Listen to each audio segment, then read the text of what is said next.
حضرت علی فرمانے لگے میری 5 باتیں یاد کر لو ہیں، فرماتے ہیں پہلی بات یہ یاد رکھ، بندے کو امید صرف اپنے رب سے رکھنی چاہیے۔ دوسری بات بیان کرتے ہیں، فرماتے ہیں اپنے گناہوں سے ڈرا کرو، اپنے گناہوں سے ڈرو۔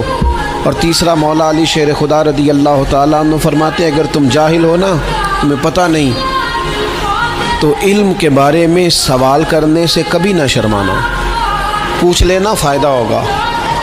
اور حضرت علی شیر خدا چوتھی بات ارشاد فرماتے ہیں یہ علماء کے لیے، فرمایا اگر عالم کو کسی مسئلے کا علم نہ ہو تو غلط بات نہ بتائے بلکہ کہہ دے واللہ اعلم، اللہ بہتر جانتا ہے۔ اور 5ویں بات حضرت علی شیر خدا ارشاد فرماتے ہیں یاد رکھنا، ایمان میں صبر کی وہی حیثیت ہے جو جسم میں سر کی حیثیت ہے۔